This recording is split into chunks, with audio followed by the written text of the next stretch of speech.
Good afternoon everyone, Brendan from Starpoint Australis. Welcome to Tuesday, the week that was. Well, what have we been up to this Tuesday? Once again, it's just the path into Neath. We're still, it's like the calm before the storm. So we're still busy getting little bits and pieces sorted, but everything's relatively done. We've got some stickers I think being made and at the moment, so some little extras to go out and about. What else have we been up to? This weekend I was in the workshop. I did a little bit of mucking around. You will have seen that I'm working on refurbishing a 12-inch RC telescope, and one of the things for that was to adapt the SP3 to the back plate, or the visual back. But at the time we didn't have anything to do that, so I quickly fabricated up a new plate for that one. So I'll just flip this out so you can see the rest of it. You can tell that it's all working quite nicely now. I've ironed out a lot of the bugs, so now you can see the I guess it'll sit like that.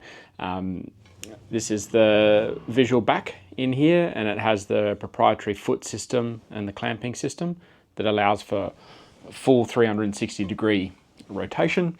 You may have seen that before. What else you'll see in here, I'll point it out though.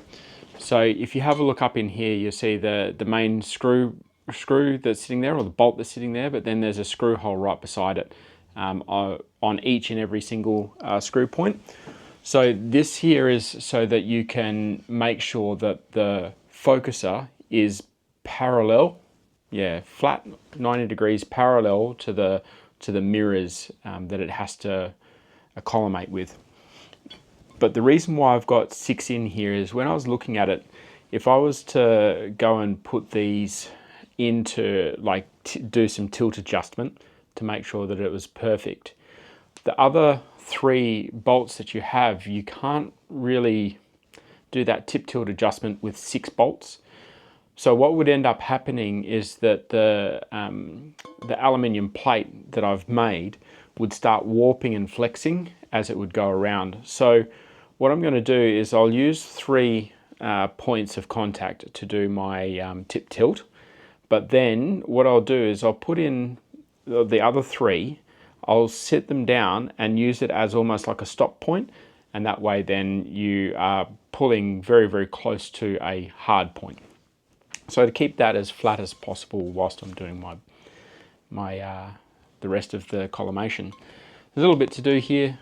The original bolts that came with it are still a little bit too long.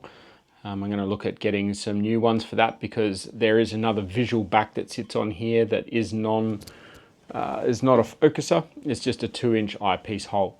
So a little bit of work to be done there. The mirrors are in Sydney now at the recoating place, so they're going to go and recoat the mirror set. I'm getting them to put a mirror spot on the secondary this time, just for ease of use when I'm using the Takahashi collimation scope. That's one of the big things to make sure that your center is using that Takahashi mirror spot. It just gives you that visual reference on the secondary's center. Secondary center, that's a funny one. So yeah, and then I'll be able to use the Ronchi eyepiece to make sure that I've got the right spacing between the secondary and the primary. And then it's out onto the telescope out onto the mount to see where the actual focal plane lays. I saw on the back of the primary mirror it said BS, I think it was 12-inch. So I'm thinking back spacing 12-inch, but is that from the back of the mirror? Is that from the back of the plate? I actually think it might be from the back of the mirror, because 300mm is about right, I would say, from where it is. It's either that or the front face. If it's from the front face of the mirror, I'm looking at about 250 from the back, with an extra 30mm or so, which brings it to about 200mm off the back, which is about what an RC normally is.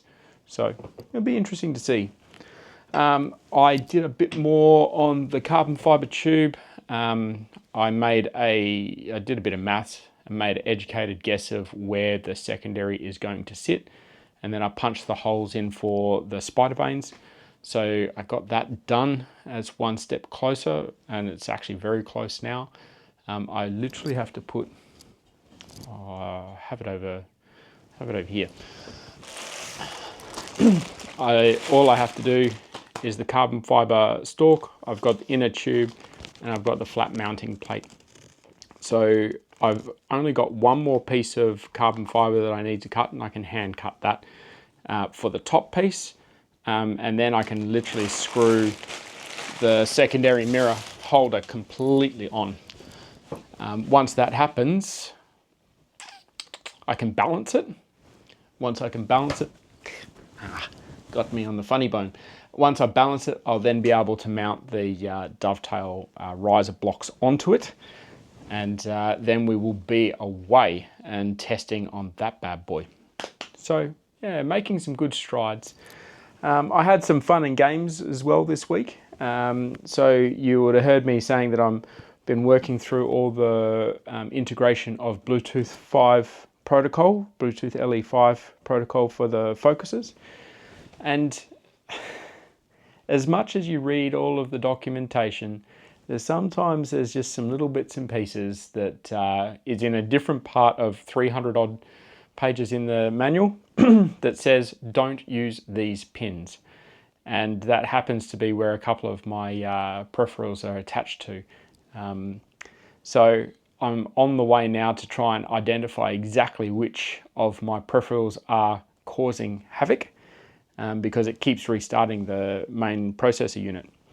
I know it works because I can put other basic sketches into there, firmware codes, and it runs. So I know that everything's right.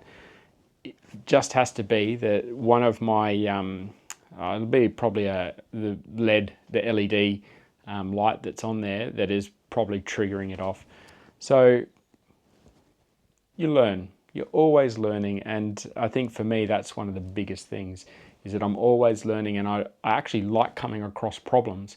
You know, it sounds counterintuitive, but problems equal solutions, they equal learning, and then that's something that you can be aware of next time. And anyone who knows me, that I've taught, and you know, Carlos, and I'm working with Ethan at the moment, all of these things that I learn along the way, I like to give to other people as well. And hence the reason why I'm saying it here. You know, I could very well keep it dead quiet and everyone would think that I absolutely don't have any issues, but I would rather you see the real us as we work through these problems and issues and the solutions to make it work properly. So that's a little part of there. So I've got the SP3 pretty much on its way. I didn't do too much work on the off-axis guider or the color filter wheel today, but the off-axis guider, I've got two more pieces to build. I don't have those here, but a little clamp system that sits up the top here, and that clamps to the guide camera. Instead of it being one of the little thumb screws that just goes into the side of the body, it has a rubber gasket system that you slide your guider in, and then you clip down on the little, you call it a clamp down on it, and it pushes the gasket sideways, so it holds your guider softly, still firm. It's not going to move around or wriggle around, but instead of it being a hard abrasive surface going onto the side of your nice anodized aluminium, it'll just be a nice rubber gasket. It's probably about 5 mil deep. So yeah, it's not too far from being ready to go. I'll probably start painting it once I get the control panel working, because there's not too much more to do with that. But I think that control panel will have very similar issue as the SP3, because they are a very similar system. So that's that. The building side of things, like I said, NEAF preparations are pretty much done. I've been reaching out to various people so that when I get back over to NEAF, I can say hello. I've got a few other bits and pieces going on, but other than that, I reckon that's this week's update. Well, you guys have a great one, and wherever you are, hopefully you can do some astronomy on this new moon weekend. A special shout out to Charles and Richard that are going to a bit of a star party. If you're watching this, hopefully you have a great trip and capture many photons. Well, until next time, I'll talk to you soon.